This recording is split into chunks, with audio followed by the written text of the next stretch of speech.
most cores per turret. I almost think that he still has to go for the Aghanim Scepter, in my opinion. I feel like the damage that you get from it is just too strong, and they don't really have the best way to deal with Ferrari right now, especially when he pops his BKB. He gets ruptured, he holds his ground. The rest of his team can just surround him, play the A team, and just wait. And IG are smoked up. They're going to get aggressive. They realize the type of advantage they have. They don't want to take a fight in the Roche Pit if they can help it, just because of the amount of AoE abilities that MVP have. And MVP erroneously believes that IG are going to walk into that Roche Pit, but IG are just completely content. Waiting things out, Zeus ultimate being popped, and they definitely know that IG are smoked up. Nice strike array actually landing on Ferrari. Maybe they can blow him up right away. The Ferrari, though, is countered. He's going to be able to get off the BKB, almost popping the ultimate. Now revs it up. Sunbeam completely trapped there. Nothing he can do about that one. Ferrari has to wait out. BKB with the rupture on top of him. The rest of IG surrounding him, making sure he's not going to go down, even as the flames. Like 26 minutes in, 9-5. IG are just still holding such a dominant position in this game. Every single time it feels like they're sustained. It's just too much for MVP Hot 6 to force the fight. And a double damage room picked up by Ferrari. They have the medallion for themselves. It's quite easy for them to go for this Roshan. And I mean, they're just holding a line right now that MVP Hot 6 just can't cross. The fissure from Chuan was way too much in that fight right now. He's got the... He just even sold the Thunder God's Wrath. I didn't even notice that as... If there's an MVP for me, it's just got to be Chuan. The amount of spells that he's stolen, the lifts that he's gone to initiate the fights, he's just been a team in this game. Absolutely. Ferrari picks up the Aegis. Now both their Phantom Lancer and their SF are well ahead in net worth over the Bloodseeker and the Lina. Lina, who is going to be still going for that Aghanim Scepter, because she just chose to go for the Orphan Club first, is getting close. Another 900 gold. Perhaps things can change with the Blood Rage combination and the Aghanim Scepter. That is an insane amount of pure damage on one hero.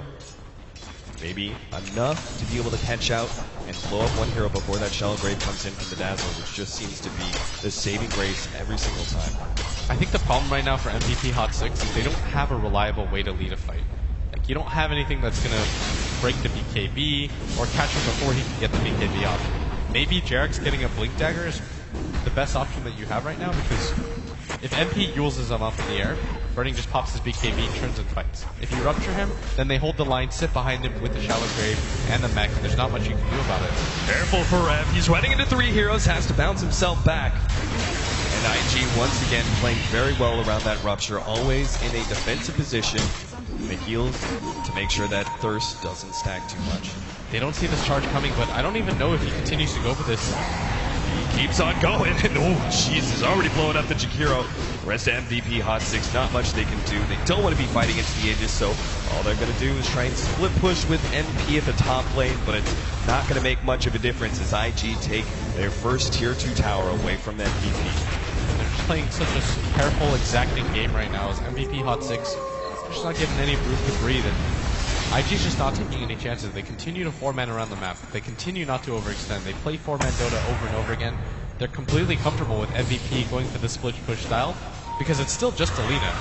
Like, you can deal with her later on in the game. Even with her Aghanim Scepter, there's enough heal on your team that you're not going to feel too pressured. And Ferrari, as a result of that Aghanim Scepter, he knows it's coming. He's going to just go for pure HP with the Scotty. And he's almost there too. One ultimate down, another one coming in soon with Burning. Already has the Reaver to build into his heart. Any bit of pop that MVP Hot 6 thought that they had, it's just not going to matter against these two cores building up so much raw HP. So they're going to have to find perhaps a trickier way to be able to win a team fight. Right now their Tier 2 tower in the middle lane is being threatened. Again, they're just going for the split push from MP, but he can't really commit to that either against the Square Breaker. He has to TP back. Yeah, Luo's just using that ping pong ability of that charge to come back to that mid lane. They don't have to go for the high ground if they don't want to, because they've got wards in the MP jungle. They've got a ward right outside their bottom lane. It's so hard for MVP to leave their base without smoking up, but Jarex does have that Blink Dagger, and that's what I was talking about. They need a reliable way to initiate fights, and I don't really see how they're going to do this when IG have the vision that they have. Well, a BKB coming in, perhaps a blood-raged up Earthshaker with the initiation of Echo Slam. The problem's still going to be that his Aftershock is only level 2, so even when he jumps in, he's only got a 0.9 second stun. That feels like enough time for the SF to be able to get off his BKB ahead of the combination of Enchant Totem and Fisher. Oh, for sure. Right now, that Earthshaker's a little bit too under-leveled to do anything about it, but MVP, they don't really have a better choice than to just turtle and hope that IG overextends right now, but IG, they're just sticking together as 4, sticking together as 3. They don't really care because they can just send Burning off to farm wherever he wants on the map, and they can feel the net worth advantage that the Shadow Fiend has over Uh-oh, Forev, he's going to be caught here by the telekinesis. They will immediately chain stun him down. Another pick off for IG.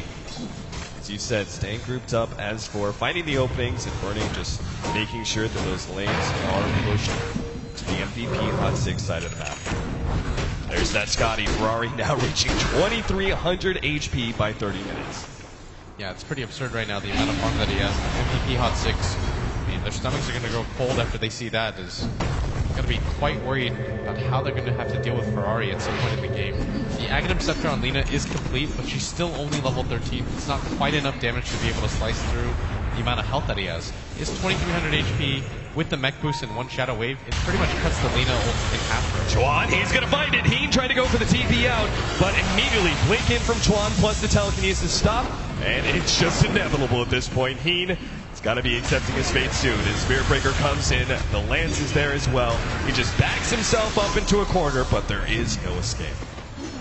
It's a good attempt by MVP Hot 6 to split up the map because they don't have any vision. They're pretty much doing this blind, but it's the best chance that they have right now. They can't just sit in their base, wait for IG to push, because IG is the type of team that just plays that annoying style of Dota where you want them to push, and they just won't. They'll just farm out your entire jungle. They're saying to themselves, okay, this is our TI redemption time. We're not going to go out in the lower bracket. We're at least going to make it to the top 12. There's no reason for us to take any unnecessary risks, and I completely agree with them right now. Yeah, at this point in time, what's the reasoning in trying to push uphill with only a 7,500 gold lead when you can build 10, 12, 15,000 net worth lead over the enemy before you finally push uphill, especially when you know you rather easily have the late game advantage with the Phantom Lancer. Yeah, the Phantom Lancer is always your trump card. He's your insurance policy. Anytime that you think that you're making progressive steps towards closing that net worth distance, he just continues to get far ahead. And he's got a fully completed heart, a diffusal blade, and you don't have the AoE necessary to deal with him. The Lina's kind of helpful, as is the Bloodseeker, but the Earthshaker just simply doesn't have the levels. So what's next on Burning's agenda? Does he finish up the Boots of Travel to make sure that he can always join his team and split push at the same time? Or do you just stack even more raw HP, perhaps go for the Scotty next as well? I think going for the Manta is a decent idea. The Yasha is just cheap damage, but the Manta can help him go into the high ground and just send illusions up one by one, but MVP Hot 6 aren't quite out of this yet. Although the situation does seem dire, they do have the dire side advantage. They can go for the Roshan. Frev does have his BKB, but their timing window is so limited now as they're just continuously getting out-farmed around the map. IG can afford to split push because they have all the vision in the world. BKB on Forev. MP looks like he's going to go for a BKB next. He's got the Ogre Club in hand. Not really any other items coming in for the Hot 6 team. At least not anytime soon anyway. IG, meanwhile, they've got a plethora of items that they're farming up because they are able to stay relatively split. Yes. Ferrari just farming out the enemy jungle. Looks like they're actually going to back up and go for smoke. They delay the deny on the tower long enough for Ferrari to get in here. And they can just decide to go for the 5-man right now because they've built up such a lead and Burning's pinging around the map. Do they have a gem on their team? That's probably the best investment that they can make right now that would allow them to win the game, because if they can just cut off the vision from MVP, that would force them to continue to play blind, and it just makes any sort of move that they want to go for so risky. Right, especially against the Spirit Breaker. Even just those one-off solo split pushes are easily countered. If you don't have any vision on the map, it makes it all the scarier. Speaking of the Spirit Breaker, he's got Glimmer Cape, Lads, and soon to be a BKB at this rate. All those BKBs, it's going to be incredibly troublesome for MVP Hot 6 to fight, because if you look at it, 2 of their 3 cores depend on that magic damage. Even Brev, to a certain extent, doesn't really have physical damage to back it up. A large portion of his damage comes from that puncture, comes from that blood right. And if you take away those 2 factors, then all IG have to do is wait it out. MP even trying to farm up the Ancients with the very little physical damage that he's rocking. I mean, you gotta do what you gotta do. He's almost got his he's kind of close to his BKB.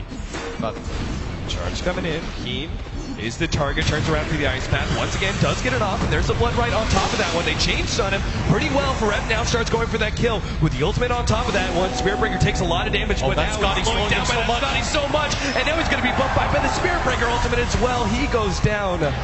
What could have been a pickoff just proves to be too tough for MVP Hot 6 to get. And now Burning. He wants more. He's going to start charging uphill immediately to defuse the blade on his Sunbeam. He just gets ripped apart. MP, he's next online. Eul Scepter is only going to set up Ferrari for a perfect ultimate. It's Teen as well. Ultra kill godlike for Ferrari. As looks like IG are finally ready to take this to MVP Hot 6's base. Ferrari feels so comfortable going for that blink. Blinking uphill, doesn't even care. That ultimate wasn't even necessary against Alina. He just decided to go for the style points, and I completely agree right now because IG are feeling it. They realize the advantage that they built up. They don't even have the Aegis for this push, and it doesn't even matter. It's Ferrari demonstrating his dominance over this game with a full Scotty. The data list to follow as double racks are going to go the way of IG at just 36 minutes into the game. Pretty much a nigh unstoppable Victus Gaming. Marching through MVP Hot 6's base one by one. 2 lane of racks. At this point in the game, usually 2 lanes of racks signify such a significant advantage that it's almost impossible to come back unless it's rather late into the game. At this point, we're still very much in the mid-game. It's 36 minutes in, this game hasn't gone on that long, and yet Ferrari is almost maxed out on items. Yeah, he could replace the mechanism, but it's still really impressive the amount of farm that he has right now. Almost nobody on MVP Hot 6 can contest him. Alina still is in level 16, and that might actually make a significant impact because that's half of his HP, but he still has the mech to work with, and MVP are smoked up. They think that IG are going to go for the Roshan, but IG don't even care. This has got to be a desperation. Smoke MVP Hot 6. If they're going to go out, they're going to go out on their terms. Not going to sit in their base and wait for IG to finish them off. They're going to take the fight to IG. So Forev, he farms up the bottom lane. Meanwhile, the rest of his team pushes into the jungle. Smoke on smoke. MP going to be leading the way. The Fisher already stunning up Burning. They're going to chain stun him decently, but all that nuke damage only brings him to about half. Now Sunbeam's going to be targeted. Ferrari just jumps forward, and there it is. Before the fight's even done, GG is called from MVP Hot 6. They knew this one was over for a while. And this is so bittersweet as MVP Hot 6. They tried so far. Just weren't quite there, but IG take a victory, and they did it in such a dominant fashion, showing that they are a team that should be feared. I think they're the last remaining team from the previous winners to make it through into the top 12. Absolutely. So IG skate on to day number 2. Of course, we're going to be saying goodbye now to MVP Hot 6, and that brings a close to our games for the night. Thank you to all you guys who have stuck around for the night. We're going to pass it off now to the analyst desk. Let's talk about this last game. Thank you very much, Capitalist there. Well done to our commentary team throughout the day, all of the commentators that have taken part on day 1. We have our final victors of the day, and they are a former champion, the last one that's remaining after we lost Nubi and Navi earlier on. Of course, Alliance failing to qualify for this international as well. So only one team can go on and repeat as a team, and they remain in the championship. The star players walk off stage mildly confused, it seems, but at least they're very happy at ending their day. MVP Hot 6. Thank you for joining us at the International 2015. You're very welcome. It's been a great day. It has been a great day of great games, and some